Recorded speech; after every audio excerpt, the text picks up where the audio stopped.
70% of all the hydropower potential of our country is in the Himalayan states. The four large states are Arunachal Pradesh,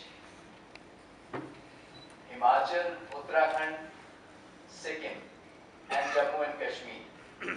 Tremendous hydropower potential, much of which is yet to be developed, and therefore every Himalayan state government is rushing with hundreds of projects to develop hydropower and earn revenue, at least that's what they say, for the state. Now, the red bars show the potential, the planned installed capacities in the different states. I was not able to show Arunachal Pradesh because, like everything with water, Arunachal Pradesh goes out of the scale. So I didn't show that. But if you see against that, the olive green bars are the expected utilization of power in these states in the years 2021, 22. Okay? And except for Assam and maybe Tripura, Assam and Tripura, every other state, the planned capacity, installed capacity far exceeds the actual demand of the state, which means that the states are really planning to export this power to other parts of the country. This gives you an example. Actually, this chart which we made is a bit outdated now, and it gives you an idea of how every major river has a number of projects. There is a diversion dam proposed every 10 to 20 kilometers, 25 kilometers of the river's length. Toliaji's dear Goriganga, barely 110 kilometers long, has 8 proposed dams on it. And the situation is the same. You can come to Sikkim, you can go to any of the other northeastern states, and you'll find the same problem. Now, what happens? Why? The engineers don't call these diversion dams. The engineers call these run-of-the-river dams. Unfortunately, they're not run-of-the-river. They take water from behind the dam. The impact is that much of the life forms that survive on the riverbed or on the banks of the river, they die. And these are just 2 examples of species that I pulled out. If you see the bottommost slab in both the families, you will see that that's the reference station, the population in the reference station. And at the topmost slab is what comes out of the powerhouse. So you see that the number of families that we were able to count had dropped very significantly. Whenever you build dams, you blast the mountain sides to make tunnels, and then the water courses inside the mountains change, and people have settled in certain areas because there were springs over there. The springs have dried up. Very often, more often than not, it's my observation that in the last 10 or 12 years, every single dam, once it is commissioned, there is a landslide or land subsidence of this type. Thank you. This is the village of Chai in Chamoli district, that dam that I showed you on the Alaknanda.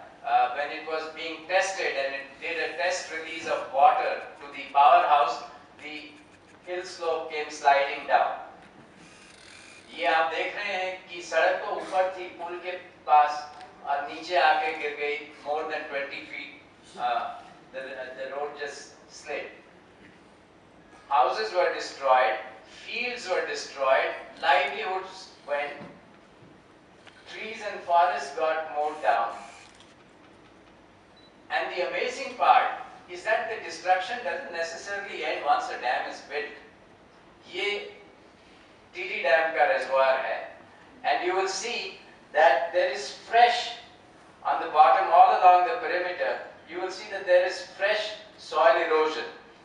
During the season, the dam fills up, water pressure builds up, water pushes into the pores of the slopes, gets inside the mountain, and then when the drawdown begins, when we start pulling water out of the reservoir after the rainy season, as the water comes out of the mountainside, it brings the soil with it, leading to soil erosion.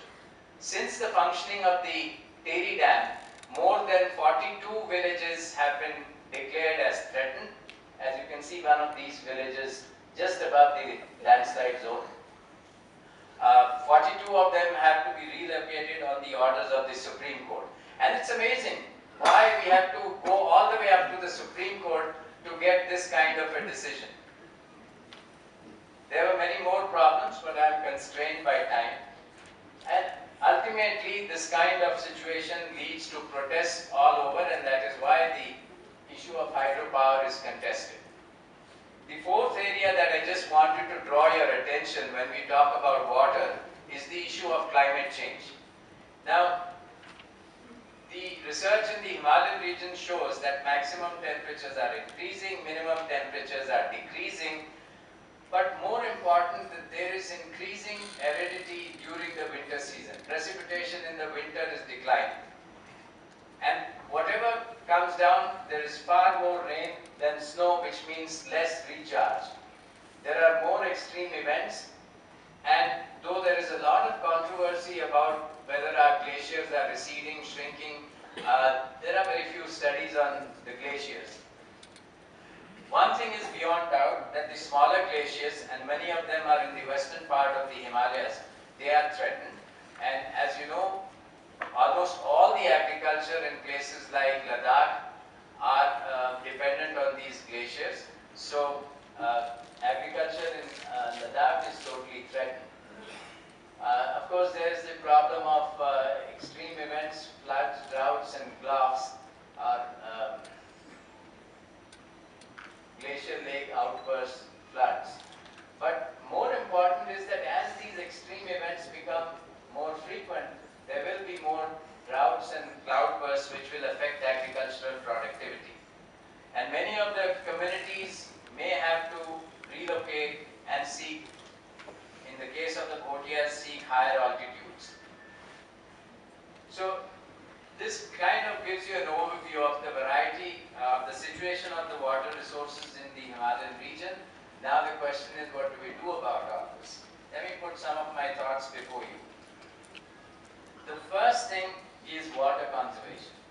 And water conservation must precede water exploitation. Fortunately, throughout the Himalayan region, there has been a strong tradition of resource conservation.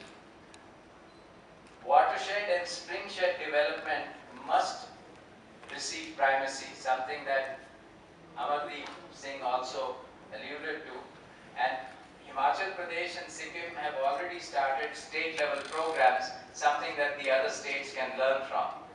The two pictures at the bottom on the left-hand side is a schematic drawn by Dr. GCS Negi. I think he's here. Negi sahab, kahan baithe hain? Haan.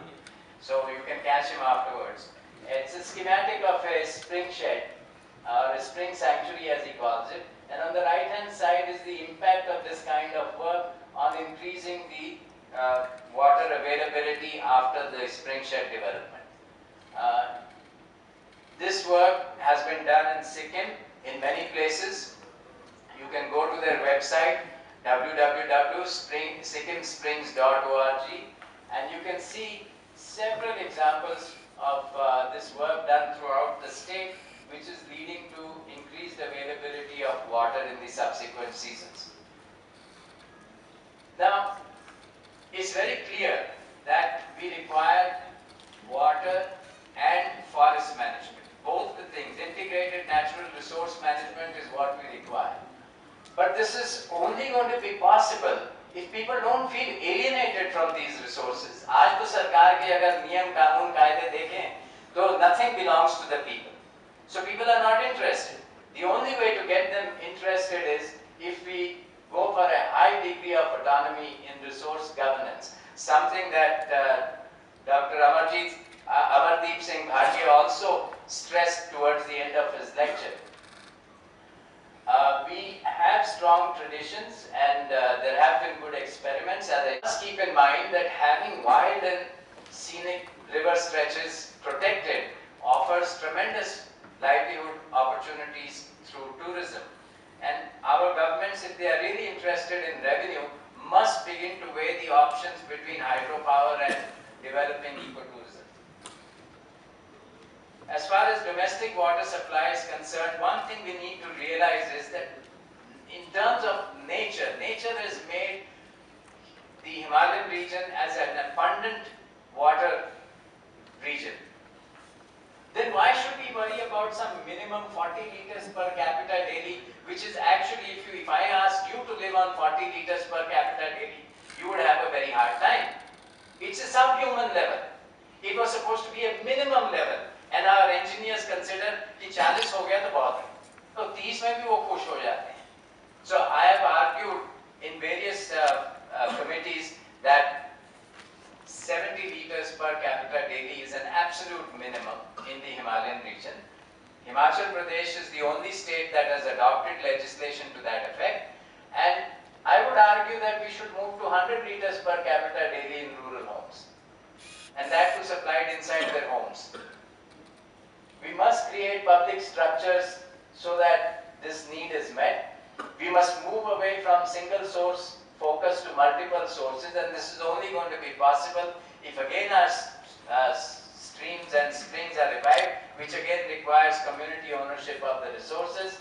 Resource conservation is useful. I know that if you increase water availability and use, then you produce more wastewater, therefore decentralized wastewater treatment systems go hand in hand with this. Irrigation, the long-term goal is to irrigate every single bit of agricultural land it got that much water. And again, for this, rainwater harvesting is needed. It should be community managed, and it should be a part of a much larger framework of sustainable agricultural development. It's not a standalone issue of irrigation. It cannot be designed by engineers who are trained to make irrigation systems in the plains, and there are new practices are emerging and crops that reduce water demand. All of this needs to be factored into the plans for irrigation in the future. Too much. Safe and sustainable hydropower. I can't do anything but very quickly read through this. The first is, why are people opposing hydropower? Is because they perceive a loss of resources, they perceive threats to life and livelihood, and they don't see any direct benefits to themselves. There must be a conceptual shift from maximum resource exploitation to sustainable and optimum hydropower production. Please understand, I am not against hydropower production. I only argue for safe and sustainable hydropower production. Environmental flows downstream of dams must be guaranteed, and monitoring has to be done by local communities. Projects can be sanctioned only after they have clearance from the Gram Sabhas. Today we get no objection certificates from Gram Panchayats. That's all dealing done under the table. It should be done by Gram Sabhas in open and transparent procedures. Priority should be given to locally owned micro and mini hydropower projects.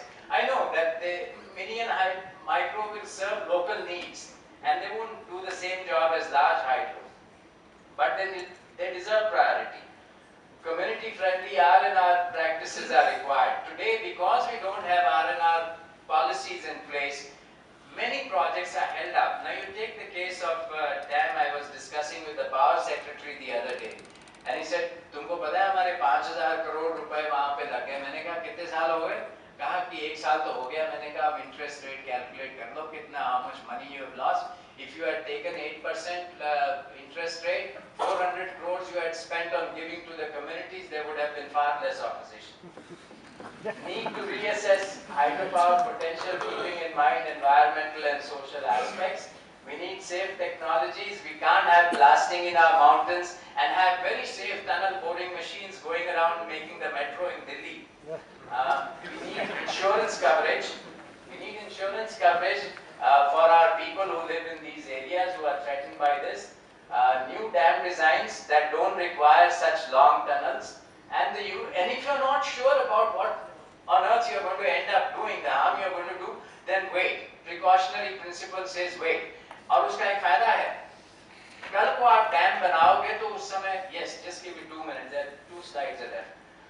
कल को आप बांध बनाओगे तो उस समय बिजली की कीमत ज़्यादा होगी, so you'll get more revenue.